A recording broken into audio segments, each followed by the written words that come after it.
लग्न झाल्यानंतर तिला पहिली जबाबदारी मिळते कुटुंबाची. कुटुंबानंतर ती नोकरी करते, आर्थिक हातभार आपल्या कुटुंबासाठी नोकरी करून लावते, रिटायर होते आणि रिटायर झाल्यानंतर ती स्वतःसाठी खऱ्या अर्थाने मी म्हणेल जगायला सुरुवात करते. हे सगळ्याच महिला भगिनींमध्ये सगळ्या जणी कोणी शिक्षिका म्हणून कोणी अधिकारी म्हणून या ठिकाणी रिटायर झालेले आहे आणि त्यानंतर त्या स्वतःसाठी मी एक सक्षम महिला आहे, मी एक स्वाभिमानी महिला आहे, मी एक सुसंस्कृत महिला आहे आणि मी संस्कार कुटुंबावर समाजावर करते. आणि हे सगळं करत असताना आज या ठिकाणी ती महिला स्वतःचं आरोग्य जपते आणि आरोग्य जपण्यासाठी ती 4 वाजता पहाटे उठून योगाला येते. त्यामुळे प्रत्येक महिलेने पहिल्यांदा स्वतःसाठी जोरदार टाळ्या वाजवायच्या. मी थोडस जुन्या काळात जाईल, म्हणजे मला भावलं ते मी या ठिकाणी सांगते. बहिणाबाईंनी खूप छान कविता केल्या. छान म्हणण्यापेक्षा समाजामध्ये जी महिलांची व्यथा आहे ती मांडली. त्यांच्या कविता माझ्या मनाला नेहमी भावल्या. त्यातील एक कविता आहे बघा, माहेर म्हणून. तर त्या कवितेमधलं एक वाक्यच मी सांगेल, कविता मी म्हणणार नाही.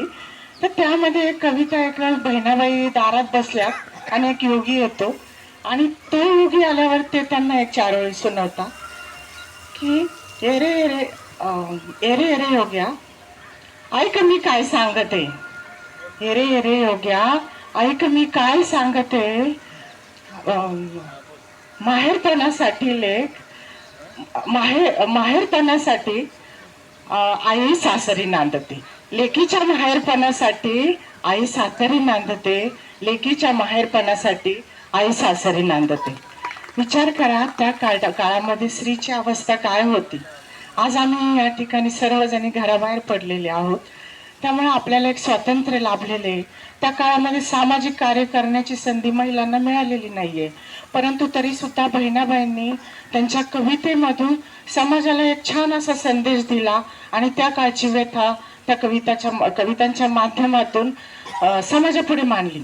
आज जरी या ठिकाणी सोशल मीडियाचं युग असलं तरी आम्ही जुन्या महिला, म्हणजे मी स्वतःलाही त्याच काळची समजते, आम्ही जुन्या महिला बहिणाबाईंच्या कवितेमध्येच रमणाऱ्या महिला आहोत.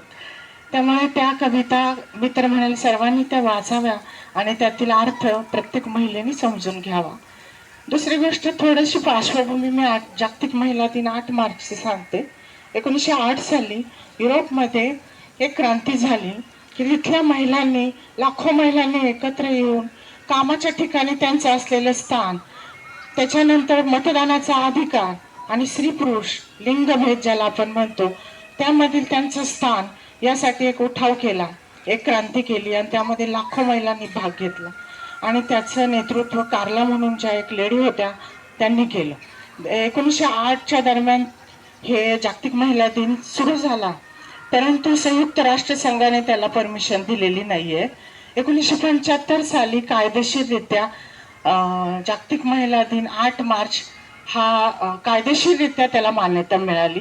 तिथे महिलांनी जवळजवळ 50 वर्ष संघर्ष केलाय, कारण आम्हाला संघर्ष करायला सहनशीलता जी महिलांमध्ये ती मला नाही वाटत जगाच्या पाठीवर कोणाला असेल. आणि त्यानंतर 1975 साली जागतिक महिला दिन हा कायदेशीररित्या मान्य करण्यात आला आणि तेव्हापासून आज या ठिकाणी आपण 8 मार्च हा जागतिक महिला दिन साजरा करतो.